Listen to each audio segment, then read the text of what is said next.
Hello there, I'm Bonabert, and today I'm going to be telling you my top 10 favorite Pokemon.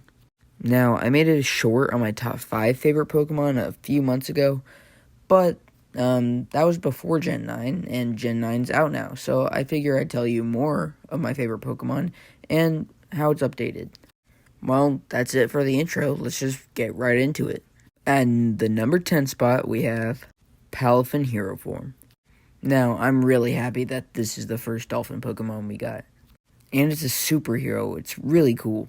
I love its little ability, 0 to Hero, and this thing's really overpowered. It basically carried me through my Pokemon Scarlet Nuzlocke and my main playthrough. I just love the design and I love using it. That's why it's at the number 10 spot. At the number 9 spot, we have Blastoise. Now, I've been a big fan of Blastoise ever since I was a wee little child. I have no clue why I was talking like that, but let's just move on. I love reptiles, and Blastoise is just a really cool reptile. Sure, it may not be the most unique design, but I just love a turtle with cannons on its back. I've used this thing countless times, and I just love each time I use it. It's cool, it's really strong, but it's one of the many starter Pokemon on this list. At number 8, we have my little guy, Munchlax. Now, I've never had the pleasure of using a Snorlax or a Munchlax on a playthrough team, and I really want to. I love this little cute, lovable design. I would want one as a pet in real life. It's really funny in the anime, and honestly, I'm just surprised I haven't used one yet because I just love it so much. Okay, I'm going to put it on my bucket list to use this on a playthrough team this year.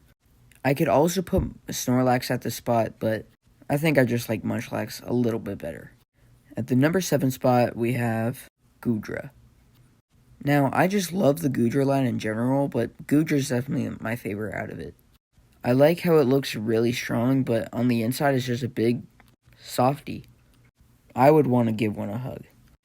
And I used one in my most recent Pokemon X playthrough, and it kicked a lot of booty. It did take a little while to get, but it was worth it. I just love this goo monster. At number 6, we have my favorite legendary Pokemon, Lechonk. It's insane how you can get this powerful of a Pokemon so early in the game. And it's really good. I used it on my playthrough team, and it swept the entire game. Shoutouts to Lechonk, the Lechonk. But in all seriousness, this thing is adorable. And hilarious at the same time. I mean, Lechonk is one of the best names in Pokemon history. Sure, it didn't sweep the whole game for me, but I just love this little guy. If only it had a better evolution, because I hate Oikalone. Oikalone is actually my least favorite Pokemon. I would have liked it better if Lechonk just stayed Lechonk. At the number 5 spot, we got my favorite Generation 9 Pokemon, Fuecoco. This thing caught my eye when they first revealed the starters back in 2022. I knew that this would be the one that I would pick. He's so derpy and adorable, and they carry that design trait really well over into the game. I'm so happy that he had a cool evolution, unlike the other two. And he's just amazing. He's Fuecoco. At the number 4 spot, we got Electivire. Now, in Gen 4, Electabuzz really needed an evolution. And I'm just so glad that this thing exists. I used one in my BDSP playthrough, and it was amazing. It's a really cool design, and I'm just so happy that this thing exists. It just should have been an electric fighting type, though. At the number 3 spot, we got Torterra. Now, I've been a huge fan of the Turtwig line ever since I was a little kid, and my love for Torterra has grown even more.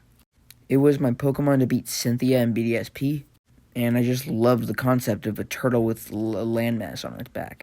Kinda reminds me of the lion turtles from Avatar.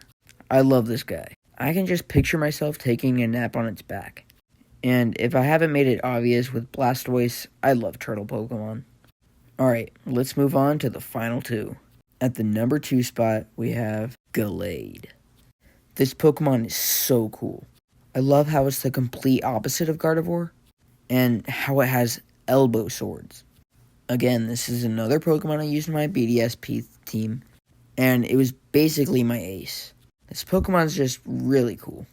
Now, it would be my favorite if the number 1 spot didn't exist. And my favorite Pokemon of all time is Incineroar. Now, I know a lot of people don't like this Pokemon, and I didn't like it at first. When I was a kid playing Pokemon Sun for the first time and then I saw this, I was a little shocked, but I've grown to love this thing over time. First of all, you could just put Lit in this spot too. I love them for the same reasons. But this was the first Pokemon I got to level 100. And also, it was the first Pokemon I actually ever shiny hunted for. Well, I shiny hunted for Litten, but you get the point. I just love this thing. If I were a trainer in the real world, I would have this as my partner. It's really cool. And I just love the wrestling inspiration. I know it's not everyone's favorite, but it's mine. And that's the great thing about Pokemon. One Pokemon could be someone's least favorite, and it could be someone's favorite. It's just awesome. That's it for today's video. If you watched to the very end, make sure you hit that subscribe button. I'm trying to beat Mr. Beast in subscribers by the end of the decade, and so far, it's not looking that great, but we can change that. Share this video with someone you think would like it, and I'll see you all in the next one. That's a cut.